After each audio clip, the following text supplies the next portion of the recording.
आदरणीय राष्ट्रपति जी सबका रिप्रेजेंटेशन करते हुए भारत के 14वें राष्ट्रपति जी दीप प्रज्वलन करेंगे।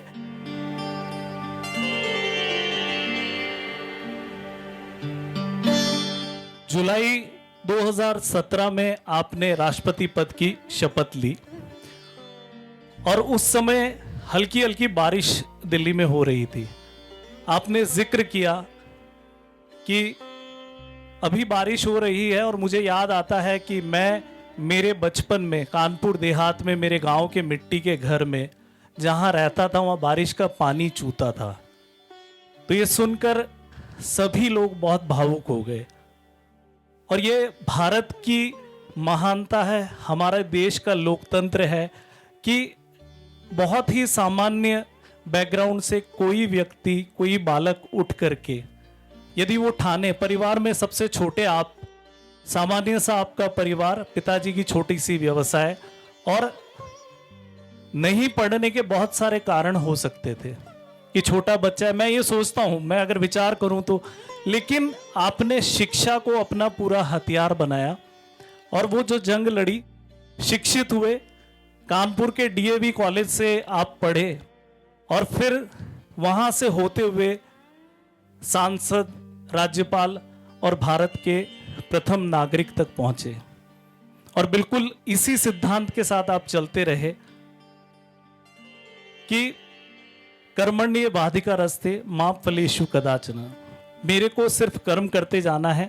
एक राष्ट्र सर्वोपरि की विचारधारा के साथ आदरणीय श्री रामनाथ जी कोविंद ने अपने आप को एक पथ पर चलते रहने दिया, निरंतर चलते रहने दिया, बिना ये इच्छा के कि मेरे को ये करना है या नहीं करना है। और ईश्वर अपने आप सारी चीज़ें पहले से तय सी करके रखता है। तो आप भारत के प्रथम नागरिक बने और हमारा सौभाग्य है कि आप यहाँ आए। अब मैं सबसे पहले स्वागत उद्बोधन के लिए कल्पना जी को बुलाना चाहूँगा। मेरे लिए थोड़ा सा भावुक पल भी है और बहुत गौरवान्वित भी महसूस कर रही हूँ कि हमारे निमंत्रण पर रामनाथ जी कोविंद साहब का यहाँ आना हुआ, जो कि हमारे सपने में भी ये जो स्वप्न भी नहीं देख सकते थे वो स्वप्न आज साकार हुआ है। और पहले मैं हमेशा थोड़ा डरती थी कि जब बात होती थी बड़े लोगों की कि हमारे देश के सर्वोच्च नागरिक हैं वो तो, और बाकी भी बड़ी पोस्ट वाले लोगों से, परंतु जब से आपसे मिली हूँ, जब निमंत्रित करने गई थी और साथ ही जब आज मुलाकात हुई और लाउंज में भी जो हमारी बात हुई, तो उसने मेरे डर को बहुत कम कर दिया है कि मैं अब थोड़ा सा नॉर्मल भी रह सकती हूँ। मेरा वृद्धाश्रम की शुरुआत के बारे में थोड़ी सी बात करने का मन है कि जब 2011 में हमने हॉस्पिटल तारा संस्थान से शुरू किया, उसके सबसे पहले मैं अपने पापा को थैंक यू कहना चाहूँगी और बहुत सारा थैंक यू और बहुत सारा प्रणाम अपने पापा को करना चाहूँगी। और ये प्रणाम और ये थैंक यू मैं अक्सर करती हूँ और बहुत सारा करती हूँ, पर आज बहुत स्पेशल डे है। आज महामहिम की उपस्थिति में मैं उनको थैंक यू कह रही हूँ कि अगर वो नहीं बताते तो हमारे लिए ये जो आज की जो दुनिया हम देख रहे हैं, इतने सारे लोगों का भला हो रहा है, इतने सारे लोग अपने कुछ कष्टों को कम कर पा रहे हैं, तो उनके बिना ये संभव नहीं था। तो अगेन थैंक यू और प्रणाम पापा। जब हमने हॉस्पिटल स्टार्ट किया था 2011 में, तब कुछ वृद्धों से सर मुलाकात हुई। उस वक्त ऐसा लगा कि उन्हें ज़िंदगी के लिए थोड़ी मुश्किल हो रही है और हमारा एक फ्लोर खाली था, तो हमने सोचा एक व्यवस्था वृद्धाश्रम की जाए।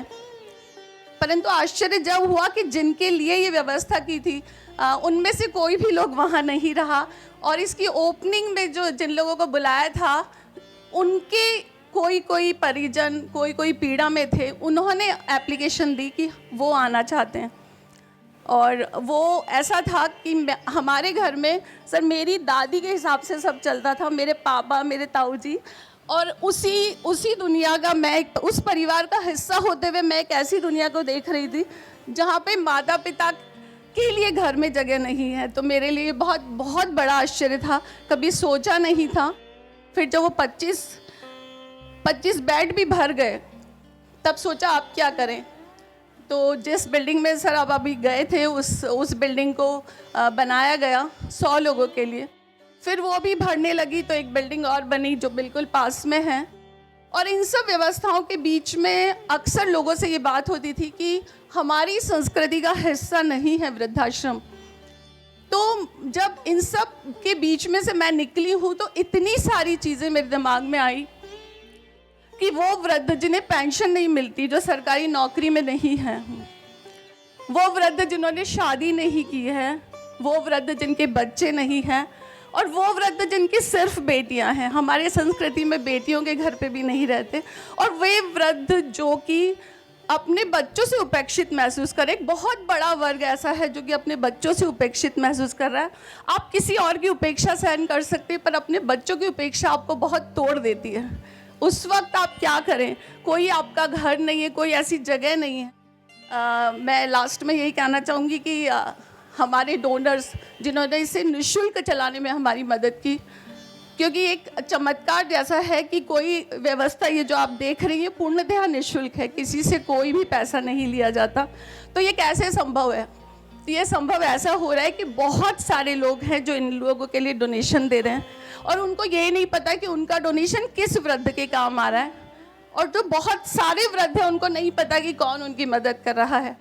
जब कभी हम डोनेशन के लिए जाते थे तो कभी कभी हमें अपने आप को साबित करना पड़ता था, पर अब आपकी फ़ोटो होगी हमारे साथ और हमें साबित नहीं करना पड़ेगा। Thank you.